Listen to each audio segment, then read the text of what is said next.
Tanıdık bir yüzü, hiç tanımadığımız bir rolde görüyoruz. Hugh Grant, romantik komedilerle tanıdığımız ve sevdiğimiz bir isim.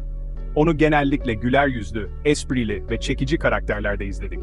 Hugh Grant, romantik komedilerle kalplerimizi fetheden, zeka dolu esprileriyle gönlümüzü çalan, sinema dünyasının sevilen ismi. Notting Hill ve Love Actually gibi filmlerle hafızalarımıza kazındı. Zeka dolu esprileriyle gönlümüzü çalan, sinema dünyasının sevilen ismi. Ama şimdi, onu bambaşka bir rolde izliyoruz. Ama Heretic'te Grant, cesur bir adım atarak, din temalı korku sinemasının rahatsız edici dünyasına adım atıyor. Bu filmde, alışık olduğumuz romantik ve komik karakterlerin çok ötesinde bir performans sergiliyor. Din temalı korku sinemasının rahatsız edici dünyasına adım atıyor. Heretic'te, karanlık ve ürkütücü bir atmosferde, izleyiciyi koltuğuna mıhlayan bir gerilim yaratıyor. Her sözü ve hareketi, ürkütücü bir belirsizlikle örülü, gizemli bir adam olan Mr. Reed karakterine bürünürken, o bildiğimiz çekici kişiliğini bir kenara bırakıyor. Bu karakter, izleyiciyi sürekli bir tedirginlik içinde tutuyor.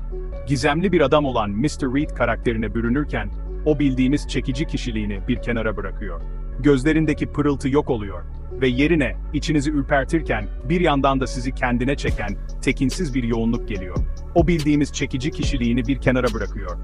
Gözlerindeki pırıltı yok oluyor ve yerine içinizi ürpertirken, bir yandan da sizi kendine çeken, tekinsiz bir yoğunluk geliyor.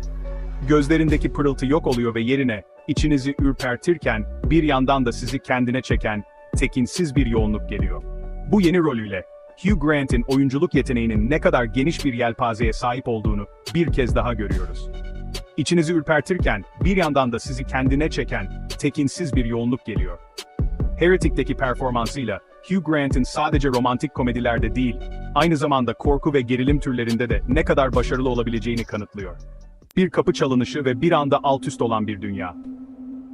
Film, sıradan görünen bir akşamda başlıyor. Banliyö sakinliği, sadece cırcır böceklerinin ritmik sesleriyle bölünüyor. Loş bir şekilde aydınlatılmış evinde yalnız olan Mr. Reed, düşüncelere dalmış, melankolik bir halde görünüyor. Sonra bir kapı çalınıyor. Kapıda pırıl pırıl gözlü ve masum iki genç kadın beliriyor. Bunlar, inançlarını paylaşmak için can atan Mormon misyonerler. Ancak onların gelişi, kurtuluş mesajını değil, bir kabusun başlangıcını müjdeliyor. Banliyö'de gölge oyunları ve fısıltılar.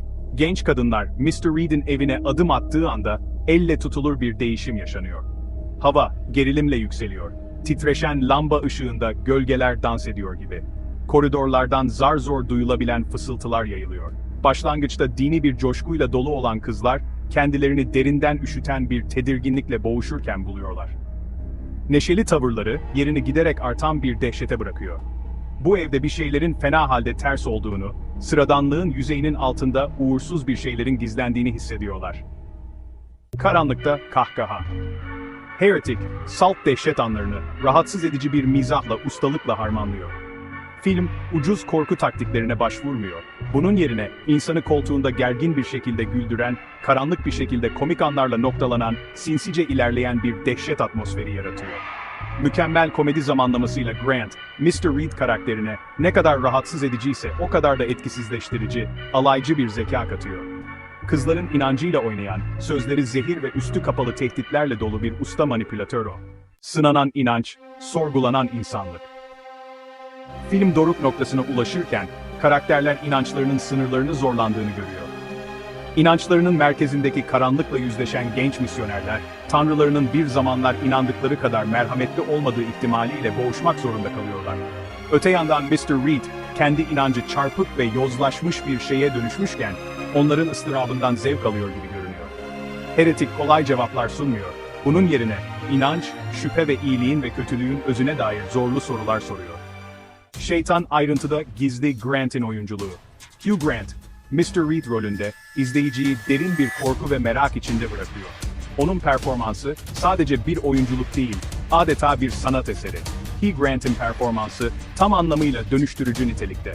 Her sahnede, karakterin derinliklerine iniyor ve izleyiciyi kendine hayran bırakıyor. Onun bu rolü, kariyerinin en unutulmaz anlarından biri olarak kalacak. Kendini Mr. Reed rolüne adıyor ve incelikli yorumu, tüylerinizi diken diken ediyor. Her hareketi, her bakışı, karakterin içsel karanlığını yansıtıyor.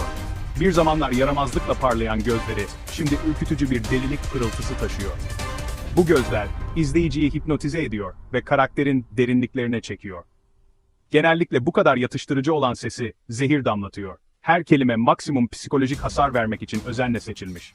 Onun sesi, karakterin karanlık doğasını daha da belirgin hale getiriyor. Her kelime, izleyicinin zihninde derin izler bırakıyor. Grant'in bu performansı, izleyiciyi adeta büyülüyor ve karakterin dünyasına çekiyor. Grant, karanlığın tükettiği bir adamın içsel çatışmalarını ve acılarını mükemmel bir şekilde yansıtıyor. Onun bu performansı, izleyiciyi derin bir duygusal yolculuğa çıkarıyor. İnancını eziyet etmek ve manipüle etmek için kullanan çarpık bir silaha dönüştürmüş bir adamın özünü somutlaştırıyor. Bu rol, Grant'in oyunculuk yeteneğinin zirvesini temsil ediyor ve izleyiciyi derinden etkiliyor. Korku öğelerinin ötesinde, din üzerine bir hiciv. Heretic sadece bir korku filmi değil, aynı zamanda dini aşırılığın ve körü körüne inancın tehlikelerine dair sert bir eleştiri. Rahatsız edici anlatımı ve karanlık bir şekilde komik anlarıyla film, örgütlü dinin kalbinde yatan ikiyüzlülüğü ve manipülasyonu gözler önüne seriyor. Bizi, bazen en büyük kötülüğün iyilik adına işlendiği gerçeğiyle yüzleşmeye zorluyor. Filmin hicvi keskin ve etkili, jenerik aktıktan çok sonra bile akılda kalıcı bir izlenim bırakıyor. İnancın gücü, şüphenin tehlikesi. Özünde Heretic, inancın gücü ve şüphenin korkunç sonuçları hakkında bir film. En dindar inançların bile kötü amaçlar için nasıl çarpıtılabileceğini ve manipüle edilebileceğini hatırlatarak, inanç ile fanatizm arasındaki ince çizgiyi ele alıyor. Film, kendi inançlarımızla ve onları savunmak için ne kadar ileri gideceğimizle yüzleşmemizi sağlayarak zor sorular sormaktan çekinmiyor. İnsan ruhunun ve inancın üzerimizde sahip olabileceği korkunç gücün rahatsız edici bir keşfi. Heretic, inanç ve korku üzerine unutulmaz bir tefekkür. Bu film, izleyiciyi derin bir düşünceye sevk eden, inanç ve korkunun sınırlarını zorlayan bir yapım. Her sahnesi, izleyiciyi koltuğuna mıhlayan bir gerilimle dolu. Heretic, psikolojik gerilim türünde bir zafer. Sinemadan çıktıktan çok sonra bile peşinizi bırakmayacak bir film. İzleyiciyi sürekli tetikte tutan, her anında yeni bir korku unsuru barındıran bu film, sinema dünyasında yeni bir çıta belirliyor. Bazen en korkunç canavarların, gölgelerde gizlenenler değil, dindarlık ve doğruluk kisvesi altında saklananlar olduğunu hatırlatan ürkütücü bir film. Heretic, izleyiciyi kendi inançlarını sorgulamaya ve korkularıyla yüzleşmeye davet ediyor. Grant, kariyerinin zirvesinde bir performans sergileyerek, zamanımızın en çok yönlü oyuncularından biri olarak yerini sağlamlaştırıyor. Onun bu filmdeki performansı, izleyiciyi derinden etkileyen ve unutulmaz kılan unsurlardan biri. Heretic, yürek zayıflığı olanlara göre değil, ancak karanlığıyla yüzleşmeye cesaret edebilenlere, ödüllendirici ve derinden rahatsız edici bir sinematik deneyim sunuyor. Bu film, izleyiciyi karanlık ve rahatsız edici bir yolculuğa çıkararak, korkunun ve inancın derinliklerine inmeye zorluyor.